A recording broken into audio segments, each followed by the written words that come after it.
নরসিংদীর মাধবদীতে ধর্ষণের বিচার চাওয়ায় বাবার কাছ থেকে অপহরণের পর এক কিশোরীকে হত্যার অভিযোগে ৫ জনকে গ্রেফতার করেছে পুলিশ। তবে মূল অভিযুক্ত নুরা এখনো ধরাছোঁয়ার বাইরে রয়েছে। গেল বৃহস্পতিবার বাবার কাছ থেকে অপহরণ করে কিশোরীকে ধর্ষণের অভিযোগ ওঠে। জেলার মহিষাসুরা ইউনিয়নের একটি সরিষা ক্ষেত থেকে তার মরদেহ উদ্ধার করে পুলিশ। রেজাউল করিমের প্রতিবেদন জানাচ্ছেন আফরিন পপি। নরসিংদীর মাধবদীতে ধর্ষণের ঘটনা ধামাচাপা দিতে ধর্ষণের শিকার কিশোরী হত্যার ঘটনায় ইউনিয়ন বিএনপির সহসভাপতি আহমদ আলী দেওয়ান সহ ৫ জনকে গ্রেপ্তার করেছে পুলিশ।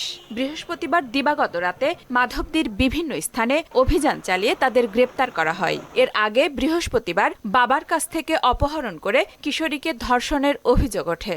জেলার মহিষাসুরা ইউনিয়নের একটি সরিষা ক্ষেত থেকে তার মরদেহ উদ্ধার করে পুলিশ। আমরা খালি আইয়া দেখছি লাশের ভরা বান্ধা। দ্রুত সময়ের ভিতরে এই আসামিদের জন্য গ্রেপ্তার করা হয় এবং দৃষ্টান্তমূলক এরকম শাস্তি দেওয়া হয়। আইন প্রয়োগকারী সংস্থা এটার দায়িত্ব আছে, তারা যে ব্যাপার হোক এমন একটা দৃষ্টান্ত শাস্তিমূলক নেবে যে ভবিষ্যতে যেন কেউ আর সাহস না করে। পুলিশ জানায়, ধর্ষণের ঘটনায় ৯ জনকে আসামি করে মামলা দায়েরের পর ৫ জনকে গ্রেপ্তার করা হয়েছে।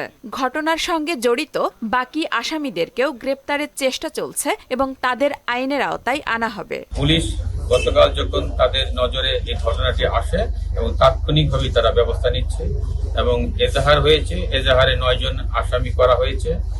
ধর্ষক হিসেবে ৪ জনের মধ্যে ২ জনকে আমরা গ্রেফতার করতে সক্ষম হয়েছি এবং সালিশকারী ৫ জনের মধ্যে ৩ জনকে অ্যারেস্ট করেছি। বাকিদের অ্যারেস্ট করার জন্য গত রাত থেকে আমাদের অভিযান চলছে।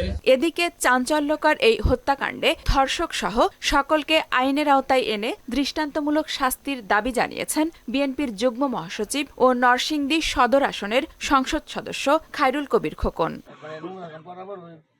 নরসিংদীতে কিশোরীকে ধর্ষণ ও হত্যায় জড়িতদের সর্বোচ্চ শাস্তি সহ সারা দেশে ধর্ষণ বিচারের দাবিতে ঢাকা বিশ্ববিদ্যালয়ে বিক্ষোভ অনুষ্ঠিত হয়েছে। আফরিন পপি, মোহনা সংবাদ।